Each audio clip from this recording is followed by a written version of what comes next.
WhatsApp my YouTube family, welcome back to my channel. जैसा कि last time आपके साथ प्रॉमिस किया था कि ISSB में जो पहला दिन है वो किस तरह से गुजारा जाता है, कौन कौन से टास्क होते हैं ISSB के पहले दिन और पहले दिन की क्या इंपॉर्टेंस है, कैंडिडेट्स अपना पहला दिन किस तरह से स्पेंड करते हैं। आज सारी की सारी बातचीत ISSB के पहले दिन के ऊपर होने जा रही है। तो चलिए स्टार्ट करते हैं। मेरा नाम है मोहम्मद हसीब और आप देख रहे हैं मेंटोर 21। तो सबसे पहले मैं अपना एक्सपीरियंस शेयर करता हूं और आपको उसी के अंदर ही आपको पता चल जाएगा कि ISSB के जो कैंडिडेट्स होते हैं वो अपना पहला दिन किस तरह से स्पेंड करते हैं। तो मान लीजिए कि आपका जो बैच है वो कॉल किया जाता है 25 ऑफ दिसंबर से लेके 29 ऑफ दिसंबर तक। रफली मैंने कोई से 4 दिन चूज़ कर लिए। 25 ऑफ दिसंबर से लेके 29 ऑफ दिसंबर तक आपका बैच कॉल कर लिया गया किसी भी सेंटर में पूरे पाकिस्तान के। अब मान लीजिए कि आपको कॉल किया जाता है गुजरांवाला और डेट क्या बताई जाती है 25 of December to 29 of December. अब 25 दिसंबर को आपने ISSB में जाना है, यानी कि आपका जो पहला दिन होगा वो 25 ऑफ दिसंबर कहलाएगा। अब मान लीजिए कि आप लाहौर में रहते हैं और लाहौर से गुजरांवाला का जो फासला है वो अराउंड अबाउट 80 टू 85 या 100 किलोमीटर्स है। सो आपने क्या करना है, आपने सुबह सवेरे फजर की नमाज के बाद नाश्ता करने के बाद अपने इस सफ़र पर रवाना हो जाना है। 2-2.5 घंटे सफ़र करने के बाद यहाँ जितना भी आपका डिस्टेंस बनता है आप उसके हिसाब से मेजर कर लीजिएगा। लेकिन मैं आपको ये रिकमेंड करूँगा कि आप 11 बजे से पहले आप सेंटर के पास या जो भी आपको पोजीशन बताई जाएगी वहाँ पे आप मौजूद होने चाहिए। तो मान लीजिए कि मैं चाहता हूँ गुजरांवाला और मैं वहाँ पे पहुँचता हूँ 10 बजे। वहाँ पे लोकेशन जो हमें बताई गई थी वो ये थी कि आपने राह वाली कैंट जो चेक पोस्ट है वहाँ पे आना है। तो हम उनके ऑर्डर्स को फॉलो करते हुए राह वाली चेक पोस्ट पर पहुँच गए दिन के 10 बजे। और वहाँ पर जब गए तो वहाँ पे एक आर्मी ऑफिसर मौजूद था जिसने हमारे डॉक्यूमेंट्स चेक किए, हमारा कॉल लेटर चेक किया और इस बात को वेरीफाई किया कि हम ISSB देने के लिए आए हैं। फिर उसने हमें कहा कि जेंटलमैन आप वो सामने गार्डन में जाके बैठ जाए, वहाँ पे और भी बहुत सारे कैंडिडेट्स थे, वहाँ पे टेबल्स चेयर्स वगैरह लगी हुई थी। तो वहाँ हमने रेस्ट करने के लिए वहाँ से तकरीबन 1 से 1.5 घंटा वहाँ पे बैठे रहे। वहाँ पे और भी कैंडिडेट्स आ रहे थे तो हमने एक दूसरे के साथ अपना तारुफ करवाया और बातचीत करते रहे।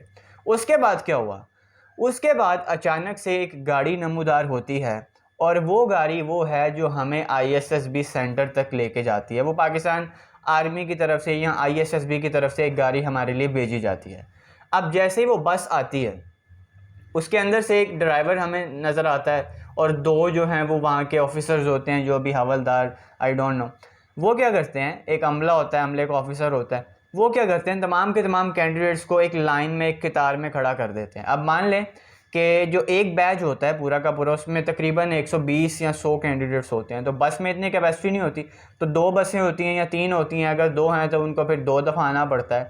एनी हाउ एक कतार में सारे के सारे कैंडिडेट्स जो हैं वो खड़े कर दिए जाते हैं और वहाँ पे उन सब कैंडिडेट्स के एजुकेशनल डॉक्यूमेंट्स, उनके ID card, ISSB call letter और उसके बाद उनके सामान को अच्छे तरीके से चेक किया जाता है कि उसमें कोई ऐसी चीज़ ना हो जो कि ISSB में मना करार दी गई है। तो याद रखें आपके एजुकेशन डॉक्यूमेंट्स वहाँ पे कंप्लीट होने चाहिए, अदरवाइज़ फिर आपको वहीं से वापस भेज दिया जाता है या आपको किसी सोर्स के थ्रू जल्द अज जल्द जो है वो अपने डॉक्यूमेंट्स कंप्लीट करने के लिए कहा जाता है। एनी हाउ ये काम होता है, चेक करते हैं, कपड़े सारे बैग में से निकाल के चेक करते हैं और जो जो ज़रूरत अशिया आप लेके जाते हैं वहाँ पे हर चीज़ की चेकिंग की जाती है। उसके बाद आप सामान अपना बैग लेके बस में दाखिल हो जाते हैं और वहाँ से तकरीबन 5 से 7 मिनट का सफ़र होता है ISSB के सेंटर तक, वहाँ पे आपको लेकर जाया जाता है। वहाँ पे जब आप जाते हैं तो वॉक थ्रू गेट से आप गुज़रते हैं और वॉक थ्रू गेट से गुज़रने के बाद सामने अमला बैठा होता है जो कि आपके एजुकेशनल डॉक्यूमेंट्स की मुकम्मल तौर पे वेरिफिकेशन करता है कि आप ही वो ओरिजिनल कैंडिडेट हो या आपके ही एजुकेशनल डॉक्यूमेंट्स हैं, और उसको अपनी लिस्ट के साथ मैच करता है कि आज के दिन जो जो कैंडिडेट्स बुलाए गए थे ये उनमें है कि नहीं है। वहाँ पे एजुकेशनल डॉक्यूमेंट्स चेक करने के बाद आपको वापस दे दिए जाते हैं, ये लेंगे आपके एजुकेशनल डॉक्यूमेंट। उसके बाद आगे जाते हैं तो आपको अपना पूरा का पूरा बैग ओपन करने को कहा जाता है। वहाँ पे आपने अपने सारे के सारे सामान को ओपन करना होता है, आपके कपड़े चेक किए जाते हैं, आप जो जो बॉक्स लेकर जा रहे हैं, आप जो जो अपनी ज़रूरत अशिया की चीज़ें लेके जा रहे हैं, ऑयल है आपके पास, कॉम्ब है, रेज़र है, कुछ भी बॉटल्स लेके जा रहे हैं, कुछ भी आप लेके जा रहे हैं अपने खाने पीने के लिए, तो अब वहाँ पे अच्छे तरीके से चेक किया जाता है। अगर कोई चीज़ उनको ऐसी नज़र आती है कि इससे नुकसान पहुँच सकता है किसी दूसरे कैंडिडेट को या ये चीज़ मना की गई है तो आपकी वो चीज़ वहाँ पे ज़ब्त कर ली जाती है और जब आप वापस आने लगते हो तो आपका फिर वो चीज़ दे दी जाती है। साथ ही साथ आपका जो सेल फ़ोन होता है उसके अंदर से आपका सिम कार्ड और अपनी बैटरी निकाल लें आप, और वो मोबाइल फ़ोन जो है वो बंद करके आप वहाँ पे अमले को दे दें। और अमला क्या करेगा कि आपके मोबाइल के पीछे एक टोकन लगा देगा, नंबर लगा देगा, वो नंबर आपने याद रखना होगा और उसके अगेंस्ट आपका नाम लिख दिया जाता है और आपका जो आपको नंबर मिलता है आईएसएसबी की तरफ से वो लिख दिया जाता है। अगर वो नहीं मिला अभी तक तो उसके अगेंस्ट मोबाइल का सारा डाटा लिख दिया जाता है कि ये वाला कंपनी का मोबाइल है, इसका कलर ये है, और इस तरह से करके मोबाइल वहाँ पे आप सबमिट करवा देते हो। सामान भी चेक हो गया। अब तकरीबन दिन के 1:30 से 2 बज जाते होते हैं। उसके बाद कैंटीन में थोड़ी देर के लिए आप वेट करते हो जब तक 100 के 100 या 120 कैंडिडेट्स का काम पूरा नहीं हो जाता। आप वहाँ पे वेट करते हैं, जब सारे के सारे कैंडिडेट्स आ जाते हैं फिर आपको वहाँ से निकलकर आपके रूम्स की तरफ लेकर जाया जाता है। अभी आपको रूम के अंदर दाखिल होने का नहीं कहा जाता, आप अपना सारा का सारा सामान जो है वो रूम्स के बाहर रख देते हो। उसके बाद अब चूँकि नमाज का टाइम होता है तो आपको ये कहा जाता है जेंटलमैन अपना सारा का सारा सामान आप रूम्स के बाहर रखें और वज़ू करें, नहाएं, फ्रेश हो जाएं और नमाज़ पढ़ने के लिए मस्जिद में चले जाएं। वहाँ से तकरीबन 150 से 200 कदम का फ़ासला होता है, यानी कि तकरीबन 100 मीटर का फ़ासला होगा। आईएसएसबी के सेंटर के अंदर ही मस्जिद है, तो वहाँ पे आपके रूम से निकल के आप मस्जिद में नमाज़ पढ़ते हैं, नमाज ज़ुहर। उसके बाद जब आप वापस आते हैं तो आपको कहा जाता है कि मेस में आप अपने लंच के लिए आ जाएं। वहाँ पे लंच करने के लिए आप जाते हैं तो आप चूँकि 2:30 बज गए हैं तकरीबन। उसके बाद फिर आपको कहा जाता है कि आप फ्रेश हो जाएं और जो कपड़े आपने वियर करने हैं आप वो कपड़े वियर कर लें और अपने एजुकेशनल डॉक्यूमेंट सारे के सारे लेकर आप अपने हॉल में हैं जो जिसको टेस्टिंग हॉल कहा जाता है, जिसको जौहर हॉल कहा जाता है। अब यहाँ पे मैं आपको टिप बताने वाला हूँ, वो क्या है। जब भी आपको टेस्टिंग हॉल में जाने का कहा जाए, बी श्योर दैट आप जेंटलमैन लुक रखते हों। आपने नॉर्मल ड्रेस में नहीं जाना, थोड़े से प्रोफेशनल होने की कोशिश करनी है। प्रोफेशनल ड्रेस में आपने अपने टेस्टिंग हॉल में जाना है। वहाँ पे जब आपने जाना है आपने कोई फजूल हरकत नहीं करनी है, क्योंकि कैमरास लगे हैं, आप जज हो रहे हो, आपके सारे के सारे ऑफिसर जो हैं वो आपको जज कर रहे होते हैं। ये मेरी परसेप्शन है। कैमरा इसी मकसद के लिए लगाया गया और वहाँ पे कोई सिक्योरिटी इशू तो पॉसिबल नहीं है। वहाँ पे जब आप जाते हैं अपने एजुकेशनल डॉक्यूमेंट्स लेकर तो आप कितार के साथ कितार मिला के आप बैठते रहते हैं। तकरीबन 6-7 रोज़ होती हैं, उसके ऊपर आप जो है वो बैठ जाते हैं। उसके बाद क्या होता है, ओपन जो रूम होता है वहाँ से कुछ ऑफिसर्स आते हैं और एक एक करके आप सारे के सारे कैंडिडेट्स नंबर 1 फिर नंबर 2 नंबर 3 वो अपने एजुकेशनल डॉक्यूमेंट्स लेके जाता है। वहाँ पे आपके एजुकेशनल डॉक्यूमेंट्स सबमिट होते हैं और वहाँ पे आपको एक चेस्ट नंबर अलॉट कर दिया जाता है। मान लो कि आप नंबर 1 चेयर के ऊपर बैठे हो। नंबर 1 चेयर के ऊपर बैठने का मतलब क्या है कि सबसे पहले आपको कॉल किया जाएगा। आप अपने एजुकेशनल डॉक्यूमेंट्स जिसमें मैट्रिक का रिजल्ट कार्ड, इंटर का result card, ID card, B-form etcetera जो भी आपके पास है वो आप लेकर जाते हो। आपको बताया जाता है कि ये जो डॉक्यूमेंट्स आपने लेकर लाजमी आने हैं, वो आप वहाँ पे सबमिट करवाते हो और आपकी जो कार्ड होता है या जो डॉक्यूमेंट्स होते हैं उनको तरतीब दे के उसके ऊपर आपका नंबर लिख दिया जाता है। वही नंबर लिखा जाता है जिस नंबर पे आपको चेस्ट नंबर अलॉट किया जाता है। मिसाल के तौर पे आपको 12 नंबर चेस्ट नंबर आपको अलॉट किया तो 12 नंबर ही आपके डॉक्यूमेंट्स के ऊपर, वो टॉप के ऊपर जो पेज रखा होता है उन्होंने, आपकी वो मैट्रिक की सनद होती है या वो मैट्रिक का रिजल्ट कार्ड होता है, उसके ऊपर वो 12 नंबर ही लिख देते हैं। अब वो चेस्ट नंबर वियर करके आप जो अपनी सीट के ऊपर बैठ जाते हैं। इसी तरह सारे के सारे कैंडिडेट्स का काम ये कंप्लीट हो जाता है। उसके बाद जब आप ये काम कंप्लीट कर लेते हो तो आपको बाहर से कॉल आती है कि तमाम के तमाम कैंडिडेट्स एक एक करके अपनी आईएसएसबी का जो कॉल लेटर है वो लेकर आएँ। तो आपने चेस्ट नंबर पहने रखना है और अपनी जो आईएसएसबी का कॉल लेटर है वो बाहर जाके उनको दे देना। और साथ में फ़ीस होती है कुछ 100 से 110 इतनी तकरीबन फ़ीस होती है।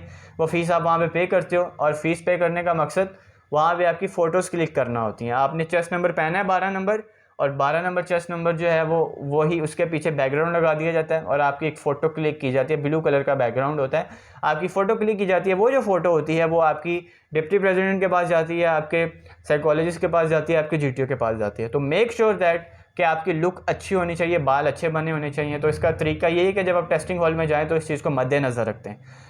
ड्रेसिंग आपकी अच्छी होनी चाहिए और जो भी कपड़े हैं उसमें सलवटें ना ऊपर वाली साइड पे। यहाँ पे आपका तकरीबन चेस्ट नंबर होगा और ये सारा का सारा रीजन आपका उसमें कवर हो रहा होता है। आपकी बियर्ड अच्छे तरीके से होकर क्लीन शेव है तो शेव आपकी बनी होनी चाहिए। ये है ट्रिप। उसके बाद तस्वीर खींच ली गई। अब आप दोबारा से हॉल में जाके बैठ जाते हैं। अब आपकी फॉर्म फिलिंग का जो टास्क है वो कंप्लीट होने वाला है। ठीक है, होता क्या है, सबसे पहले जनाब आपको बायोडाटा फॉर्म दिया जाता है। तमाम के तमाम कैंडिडेट्स को बायोडाटा फॉर्म दिया जाता है। बायोडाटा फॉर्म के अंदर आपको सारी की सारी चीज़ें फिल करनी होती हैं। किस तरह से फिल करना है, ऑलरेडी वीडियो अपलोडेड है ISSB की प्लेलिस्ट में, आप वहाँ पे जाके देख सकते हैं। ISSB में जो बायोडाटा फॉर्म है वो आपको सारा का सारा गाइड किया जाता है कि इस जगह पे आपने ये लिखना है, इस जगह पे आपने ये लिखना है, इस जगह पे आपने अपना चेस्ट नंबर लिखना है, इस जगह पे आपने अपने बैच का नंबर लिखना है। बैच का नंबर एक बोर्ड के ऊपर आपको दिखा दिया जाता है, बता दिया जाता है कि ये है आपका बैच नंबर। सारे के सारे आप जो है वो वहाँ पे पर्टिकुलर्स फिल करते हैं और आपको साथ साथ गाइडेंस भी मिल रही होती है, तो आपके लिए बहुत ज़्यादा आसान रहता है। काफ़ी लेंथी होता है, तकरीबन 1.5 घंटा इसके ऊपर कंज्यूम हो जाता है।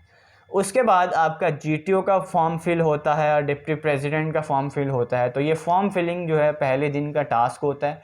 पहले दिन को जो हम बोलते हैं वो अराइवल डे कहलाता है और पहला दिन ISSB में आपका काउंट नहीं किया जाता।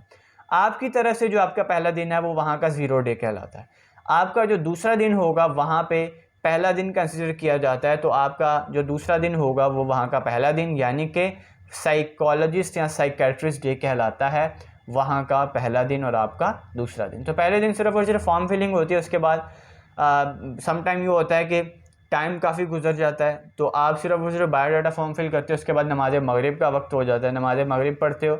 उसके बाद आपको रिफ़्रेशमेंट के लिए कोई चाय होती है, मीठा शरबत, पानी, बिस्किट वगैरह होते हैं, वो लेते हो। उसके बाद दोबारा से आप GTO के फॉर्म फिल करते हो। सो आपको जब फॉर्म फिलिंग हो जाती है, जब सारा का सारा टेस्टिंग हॉल का काम ख़त्म हो जाता है, फिर आपको कहा जाता है कि आप अपने चेस्ट नंबर उतार के टेबल के ऊपर रखें और एक लाइन में तमाम के तमाम कैंडिडेट्स जो हैं वो हॉल को लीव करते हैं। तो ये जब हॉल को लीव कर देते हैं तो आपको शोर करना चाहिए, मेक श्योर बनाना है। शोर मतलब बोलना नहीं, मेक श्योर करना है कि आप अच्छे जूते पहने हों, चप्पल पहन के नहीं जाना, सैंडल हो सकती है आपके पास शूज़ हो सकते हैं अच्छे वाले जो आपकी ड्रेसिंग को मैच कर रहे हो। हॉल लीव करने के बाद डिनर के लिए कॉल किया जाता है। डिनर के बाद आपकी जो पहले दिन का काम है वो तकरीबन अब ख़त्म होने वाला है। एंड पे क्या होता है कि आपको चेस्ट नंबर तो आपने वहाँ पे रख दिया, आपको कार्ड्स अलॉट किए जाते हैं। आपके रूम के मुताबिक आपको कार्ड दे दिए जाते हैं। तकरीबन 12 रूम होते हैं क्योंकि 110 120 कैंडिडेट्स होते हैं, तो एक रूम में तकरीबन 10 बेड्स होते हैं अलग अलग, उनके साथ अलमारियाँ होती हैं, वहाँ पर आप अपना सामान रख सकते हो।